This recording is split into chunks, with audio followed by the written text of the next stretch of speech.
촌철살인의 명쾌한 한마디부터 속 터지는 막말까지 한 주간의 말말말로 정치권 이슈를 정리하는 시간 각설하고 시작하겠습니다. 더불어민주당 최민희 전 의원 나오셨습니다. 어서 오세요. 예, 불굴의 희망 최민희입니다. 네, 불굴의 희망. 예. 그리고 최민희 의원께서 한동안 이 시대 참 억울인. 네, 근데 진짜 억울인 또 하나 탄생. 예, 예. 저 이분 오신다고 해서 딱 생각이 나서 미래통합당 인천 연수을 공천 과정에서 마음고생이 상당히 좀 많으셨던 분으로 알고 있습니다. 또 19대 때 같이 의원 활동하셨죠. 미래통합당 민현주 전 의원 자리하셨습니다. 어서 오십시오. 안녕하세요. 민현주입니다. 전 시대의 바른 정치를 하고 싶었던 민현주입니다. 네. 어떤 이렇게 얘기를 하셨네요. 좀 오늘 좀 다양한 얘기들 많이 좀 나누도록 하겠습니다. 최근에 좀 어떻게 지내고 계시는지 근황부터 좀 여쭙게요. 저는 경선 탈락하고요. 네. 공천 번복되고요. 그다음에 선관위 위법 판정 나왔는데도 불구하고 그냥 공천을 당해서 강행하는 바람에 졸지에 너무나 조용히 지내고 있습니다. 네. 네. 지역구 이제 지금 선거 사무실은 다 정리를 했고요. 왜냐하면 예비 후보 이제 자격이 없어지면 선거 사무소를 정리를 해야 해요. 선거법 위반이 되기 때문에. 그리고 이제 조용히 지역분들한테 인사드리고요. 이제 다시 제 일상으로 돌아가기 위해서 준비하고 있습니다. 예. 최민희 의원께서 상당히 좀 짠한 그런 표정으로 보고 계세요. 이 코너를 어글 시스터즈. 알겠습니다. 개인적인 것보다는 여러 가지 상황들에 대해서 좀 해안 좀 듣도록 하겠습니다. 자, 각설하고 본격적으로 시작하도록 하겠습니다. 이제 엿새 남았어요. 4.15 총선. 막판 표심 잡기 위해서 숨가쁘게 움직이고 있는데 지금 보면은 엿새 남아도 유권자들의 민심은 달라질 수 있을까요? 어떻게 전망하세요? 평소에 좀 계획 같은 것들 좀 해보셨을 것 같은데. 그러니까 과거 같으면 이때 북풍이 분다든지 뭐 어떤 사건으로 민심이 한 방이 있으면 바뀌곤 했습니다. 그런데 이번에는 코로나19로 북풍이 완전히 사라졌어요. 북한 변수가. 이 선거 기간 공식 선거 운동 말고 예비 운동 기간부터 보면 북한이 미사일도 쏘고 그랬습니다. 근데 예전엔 미사일 한번 쏘면 막 문제가 됐는데 이제는 코로나19 때문에 이게 뭐 거의 다른 이슈가 무너진 상황인데 미래통합당에서 N번방 관련하여 김상교 씨와 함께 기자회견을 했더라고요. 근데 그 N번방에 왜 신경이 쓰이는 거냐면 유일하게 코로나19의 이 상황에서 이슈가 살아난 게 N번방이거든요. 그래서 이해찬 대표가 무슨 한 유튜브 방송에 나와서 2개 정도의 공작이 시작될 것 같다. 이렇게 얘기를 한 바가 있는데. 공작. 그건 이해찬 대표 말입니다. 그런데 오늘 보니까 민주당 후보 누가 신천지와 연관이 있다. 이런 폭로가 나왔더라고요. 그래서 그게 1번인가?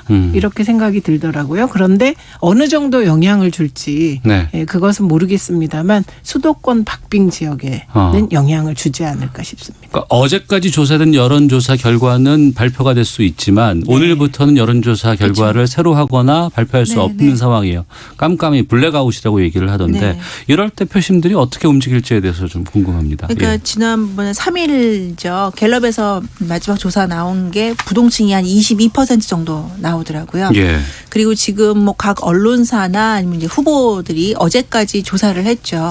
조사한 걸로 보면은 이제 아무래도 이제 물론 편차는 있지만요. 그래서 지금 소송도 걸리고 있는데 그 22%의 부동층 플러스 알파로 의견을 제대로 표시하지 않는 분들이 계세요. 마음속으로는 지지한 정당이나 지지한 후보가 있는데 그거를 드러내지 않는 분들이 또 계시죠. 이분들이 최종적으로 투표장에서 누구를 찍는가 어느 당을 선택하느냐의 문제인데 지금 최민희 전 의원님께서 말씀하신 대로 N번방 사건도 있고 여러 가지 지금 뭐 막말이란 이런 사건들도 있어서 이것들이 부동층과 아니면 마음속으로만 결정한 분들의 마지막 결정에 어떤 영향을 미칠까라고 본다면 저는 상당히 후보를 특히 수도권 지역 같은 경우에서 박빙 지역들이 많은 수도권에서는 후보를 교체하고 제1정당을 바꿔칠 수 있는 수준이라고 생각을 해요. 그래서 오늘부터 여론조사는 사실 당내 자체 여론조사는 됩니다. 공포를 못할 뿐이죠.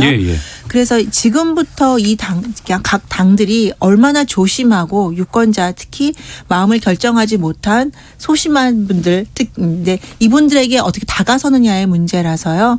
굉장히 조심해야 될 것 같아요.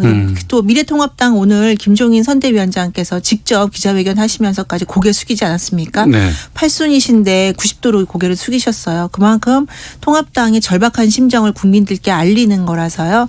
이런 하나하나의 행보들이 쌓여서 결국에는 15일에 결정하는데 영향을 미칠 거고 여전히 그래서 저는 물론 텃밭이라고 하는 영남이나 호남은 어느 정도는 정리가 됐다고 할지라도 수도권과 충청권에 관한 한은 아직도 우리가 판세를 더 지켜봐야 된다라고 생각을 합니다.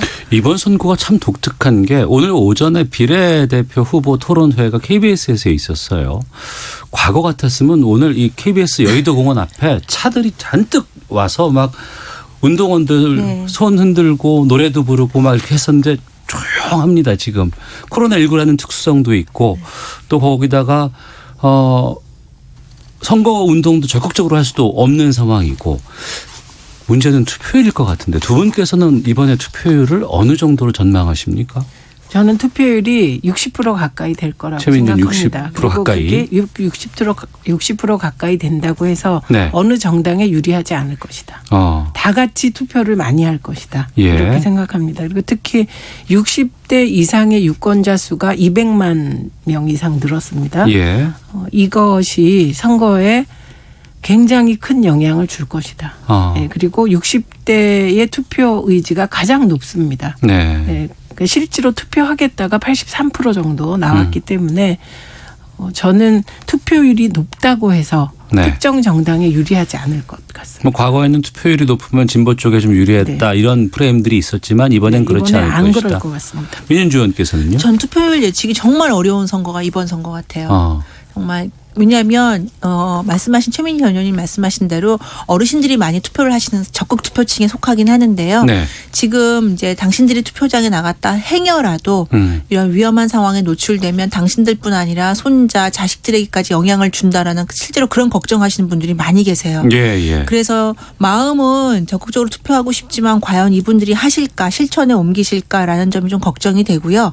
또 하나는 사실 젊은 여성분들 30대 여성분들이 투표를 잘 안 하시는 성향이 있었거든요. 그런데 최근에 여성분들 성향을 보면 특히 N번방 사건 이후에 이분들이 적극적으로 투표할 수 있지 않을까라는 제가 조심스럽게 한번 예측을 해봅니다. 자, 그렇게 되면 전체 투표율은 사실 지난번보다는 낮아질 수 있는데요. 세대별 투표율에서는 참 예측하기가 어렵지 않을까. 전통적으로 투표를 적게 할 거라고 생각했던 분들이 많이 하실 수 있고요. 적게 많이 하실 거라고 생각했던 분들이 낮을 수가 있어서 선거 투표율만 가지고 특정 정당이 유리하다라고 보는 건 굉장히 좀 조심스러운 상황이에요. 이거는 같은데 투표율이 낮아질 거라고 보시는 거죠. 저는 투표율이 안 낮아질 것이다. 그러니까 다음 주 목요일 날 결판 납니다. 20대 국회의원 선거 보니까 투표율이 58%였었네요. 근데 이제 조금 더 나오지 않을까? 60% 정도 나오지 않을까? 조금 더 낮아지지 않을까? 알겠습니다. 그러면 본격적으로 지역구 253개 지역구예요. 여기에서 지금 거의 어차피 양강 구도기 때문에 양당이 어떻게 전망하세요? 저는 지금까지의 판세 앞으로 일주일 동안 깜깜이 기간에 생길 변수를 아직 고려하지 않으면 지금까지 판세로 보면 더불어민주당이 130석 플러스 알파 정도. 130석 플러스 알파. 그리고 미래통합당이 아마 115석 혹은 120석 플러스 알파 정도. 지금 그런 상황이라고. 비례 포함해서 말씀하시는 거죠. 그렇게 지금은 그런 생각이 듭니다. 비례 포함해서. 비례 포함해서요? 그러니까 더불어민주당이 지역구에서 130 플러스 알파 이렇게 봅니다. 지금까지만. 그런데 지역에 따라 샤이표가 성격이 조금 다르게 분포된 것으로 이번엔 보입니다.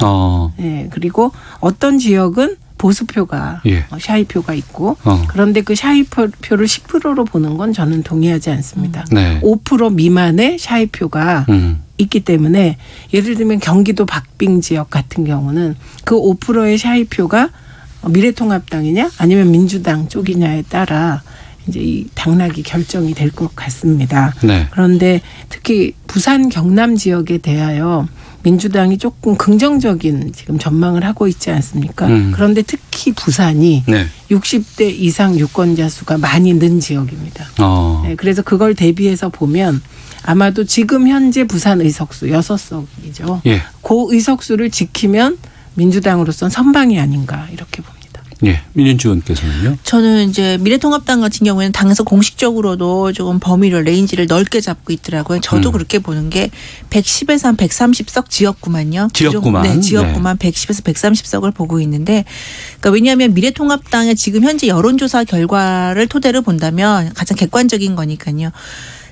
이게 1차 조사, 2차 조사, 3차 조사 때가 다 달라요. 같은 지역에서 우세한 걸로 나왔다가 박빙인 걸로 나왔다. 그다음에 열세로 나왔다가 조사 기관과 그리고 이제 그렇죠. 그 유선 비율이 또 네, 달라지는 맞아요. 거에 따라 상당히 좀 변화가 크더라고요. 집전화와 유선 비율 비중이 어떻게 되느냐에 따라서 이 결과가 뒤바뀌고 그 표차도 굉장히 크게 나오는 양상이거든요. 그러니까 양쪽 모두에게 희망을 줄 수 있는 그런 상황인 것 같아요.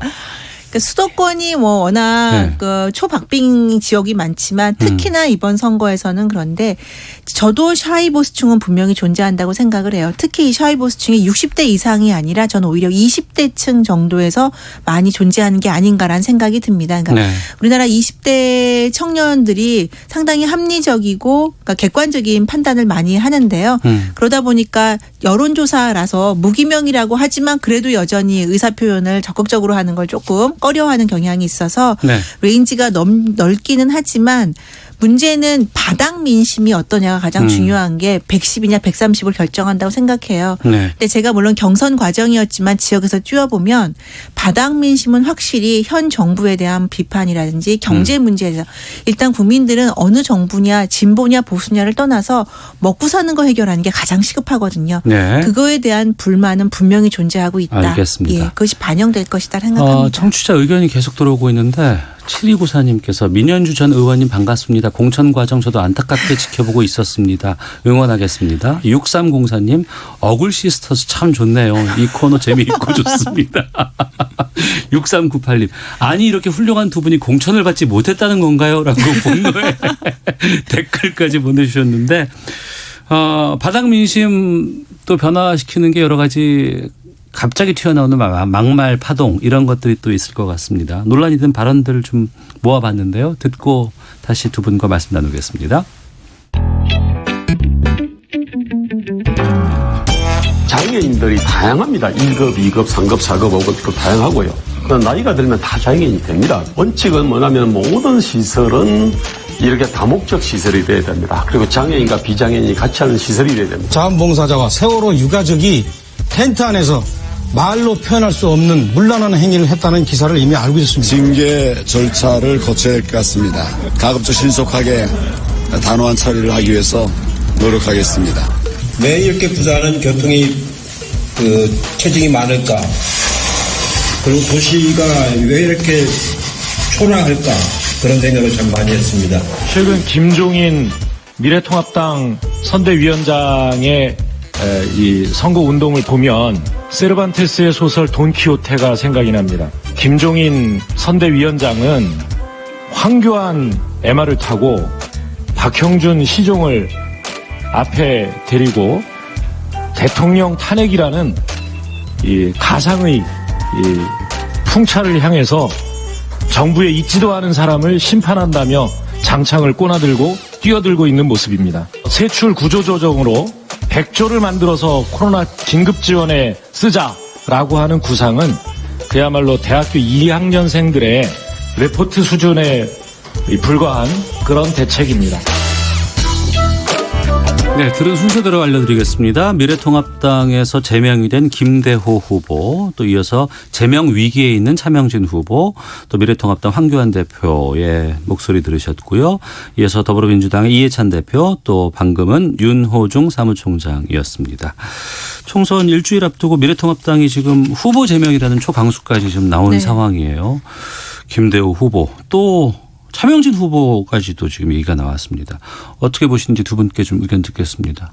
네, 우선 그 김대호 후보는 저 발언 때문이 아닙니다. 네. 30대 40대는 논리가 없고 뭐 무지하다. 이 발언에 더해져서 발언이 더해지면서 제명에 이르게 된 상황이고요.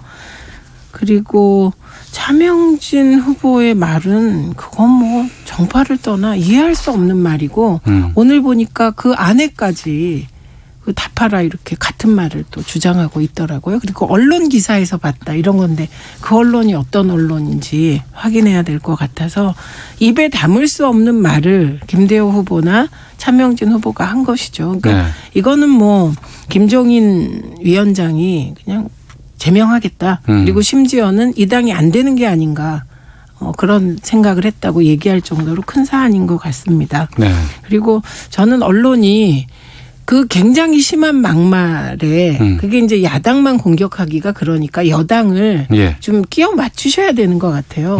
기계적 흔히 말하는 기계적 중립. 균형을 위하여 좀 끼워 맞춘 게 있습니다. 왜냐하면 윤호중 총장은 풍자인데 그게 국민을 비하한 게 아니잖아요. 앞에 두 분은 국민과 세월호 가족을 비난하고 비하한 거잖아요. 네. 이거는 상대 당에 대해서 돈키호테다 등등 이런 그 비유적 표현을 문제 삼는다면 아유 문재인 대통령이나 뭐 여당에 대한 야당의 발언은 뭐 너무 많았거든요. 네. 그렇고 그다음에 이해찬 대표의 초라하다는 말도 이게 예를 들면 그 차명진 의원이 얘기하는 혹은 뭐 30, 40대가 무지하다. 이거하고 비교가 안 되죠. 그래서 적절하지는 않다. 제가 보기에 초라하다는 표현이. 그러나 초라하다가 막말이고 막 그런 거는 아니기 때문에 제가 언론은 이해합니다. 균형을 맞춰야 되는. 그러나 그럼에도 불구하고 적절하게 말해야 되죠. 당대표와 사무총장이. 그리고 뭐 이 두 분에 대해서 사실 어느 누구도 뭐 제명하라거나 이럴 사안은 아닌 건 분명합니다. 근데 부적절했고 앞에 뭐 차명진 의원 말은 그 말 뭐 어떻게 우리가 다시 할 수 없는 말이잖아요. 그래서 제명 절차를 빨리 밟는 것이 그나마 미래통합당의 선거 전략에 덜 손해가 끼칠 것이다. 이렇게 보여요. 선거 중간에 당의 공식 후보를 제명 처리한 건 처음 봤어요. 저도 처음 본 것 같은데. 2명이나. 네. 저는 이 뭐 당 차원에서 마찬가지 제 개인적으로도 이건 굉장히 시급하게 처리해야 되는 문제고요. 제명 아니라 그 어떤 처분도 저는 달게 그 두 후보는 받아야 된다고 생각을 해요. 특히나 차명진 후보 같은 경우에는 지금 황교안 대표가 좀 또 하나 실수하는 게 어젯밤이라도 바로 윤리위 소집해서 처리할 수 있거든요. 그런데 윤리위 소집하고 절차상의 문제를 지금 잡고선 김종인 선대위원장은 바로 제명을 해야 된다라고 했는데도 불구하고 지금 절차상의 문제를 나왔어요. 그래서 이거는 유튜브 통해서 사과 방송하기 이전에 먼저 윤리부터 소집하고 오늘 최고위 열어서 긴급 최고위 열어서 빨리 처리했어야 되는 문제고요.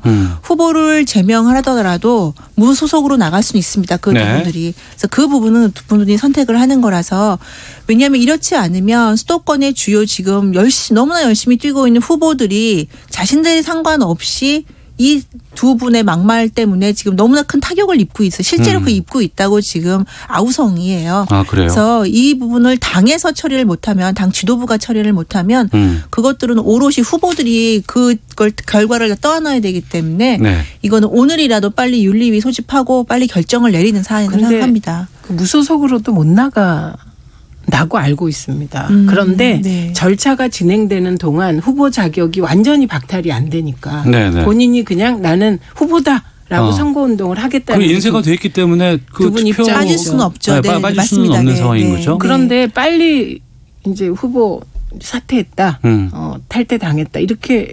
유리창에는 이제 붙어놓겠죠. 뭐 제명이 됐다라는 이런 것들은 고지가 되겠지만 이거는 정파를 떠나서 특히 차명진 의원의 세월호 폄훼 발언은 그건 정말 저는 이번에 그분이 말한 단어를 통해서 새로운 단어를 알았거든요. 그런 단어를 몰랐어요.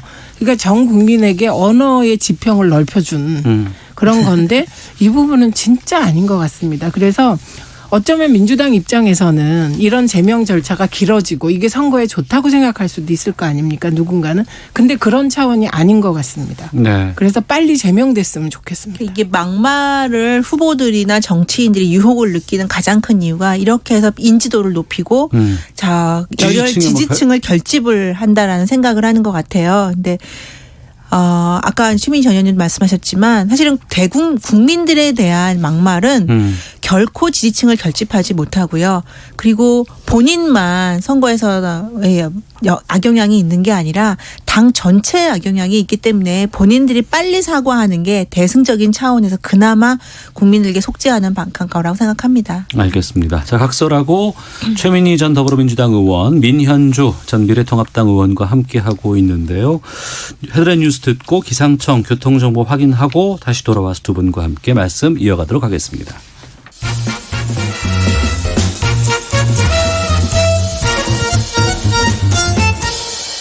오태훈의 시사본부. 네, 최민희 전 더불어민주당 의원, 민현주 전 미래통합당 의원과 각설하고 함께하고 있습니다.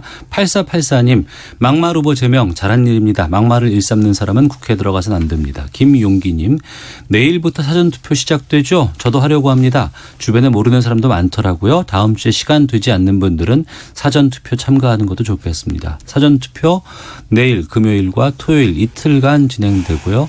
굳이 자기가 속해 있는 후보 지역구 아닌 곳에서도 가능하니까요. 그렇죠. 어디서나 할 수 어디서나 할 수 있으니까 참여하시길 부탁드리겠습니다. 총선 앞두고 또 중요한 것은 이 코로나19 상황에서 긴급재난지원금 여기에 대한 시각이 또 상당히 좀 중요하게 부각되고 있습니다. 여기에 대한 정치권의 목소리 들어보겠습니다.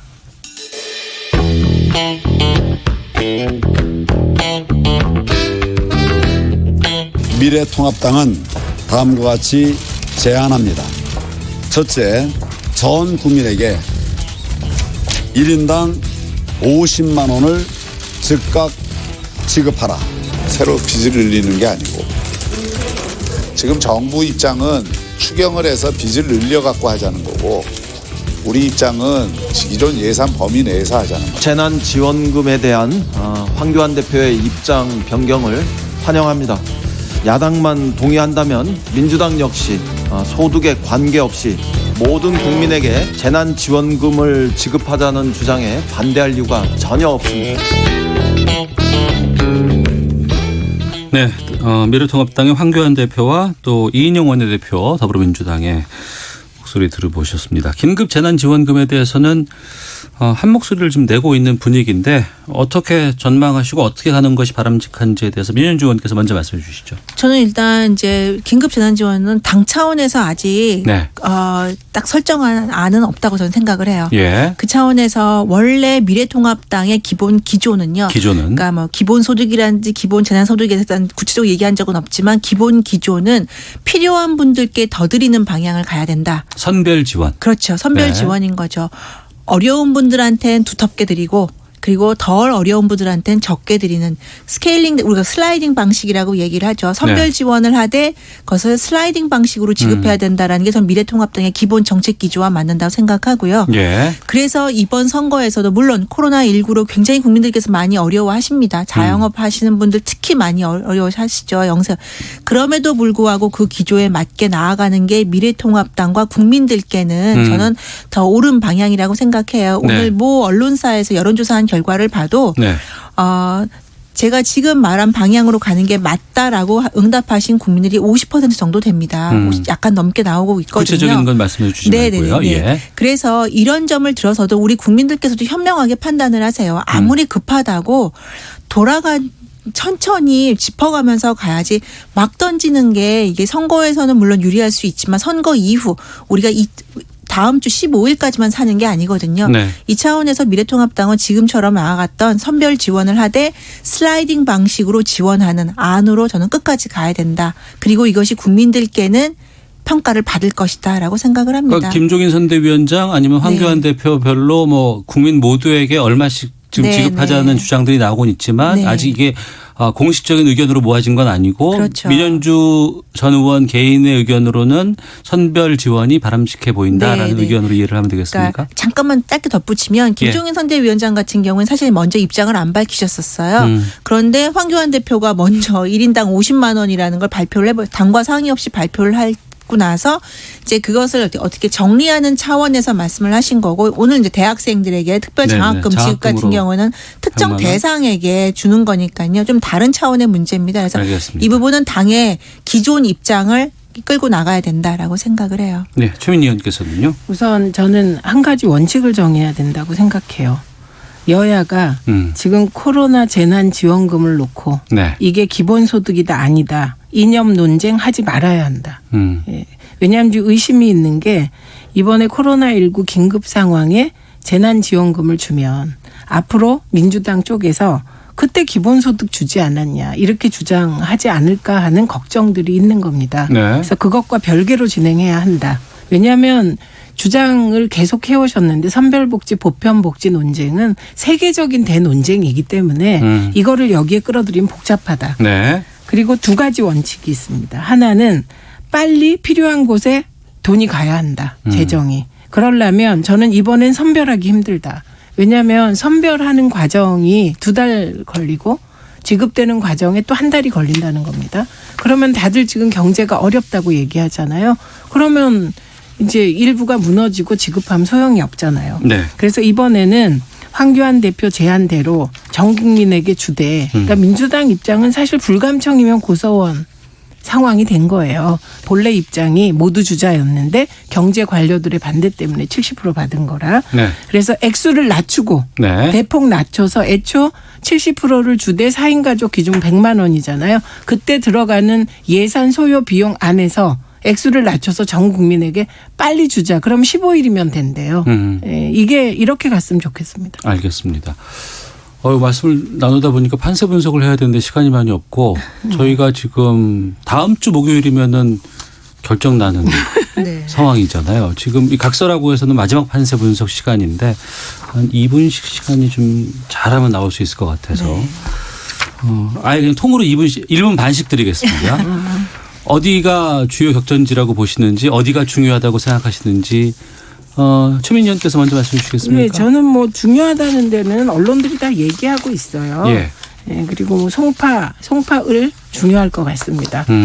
송파갑이나 병은 사실 어느 정도 결정이 돼 있는 그 유권자 성향상 송파을이 최재성 의원이 되면 민주당 입장에서는 부동산 정책 등에 대해서 면죄부를 얻는 것이 되기 때문에 그 승리가 중요할 것 같고 강남 벨트 전반에 좀 영향을 줄 것 같습니다. 두 번째 뭐 종로 중요한 거 이런 거면 다 얘기하기 때문에 그런 거 빼고 제가 보는 가장 신기한 곳 창원 진해예요.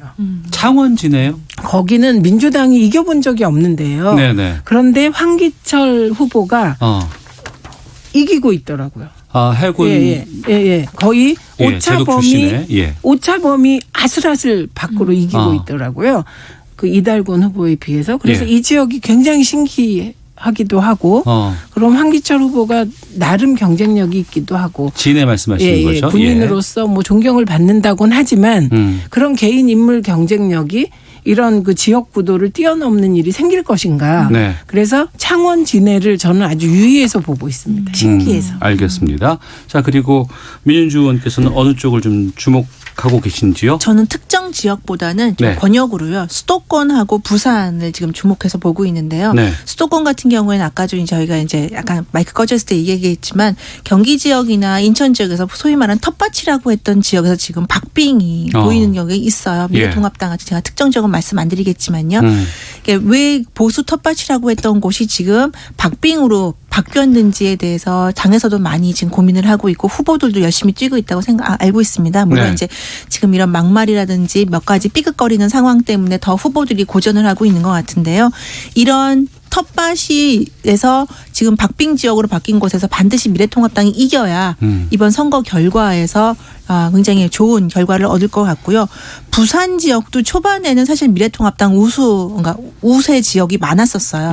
그런데 지난주에 걸쳐서 다시 뭐 경합 내지는 박빙으로 바뀐 곳이 좀 여러 곳이 있습니다. 그러니까 부산 지역 같은 경우에는 늦게 공천이 됐고 상대적으로 보수에게 유리하다고 해서 조금 안심했던 지역 중에 한 곳인데 지금 부산이 흔들리면 사실은 이 총선 결과에서 미래통합당이 이기기 매우 어렵다.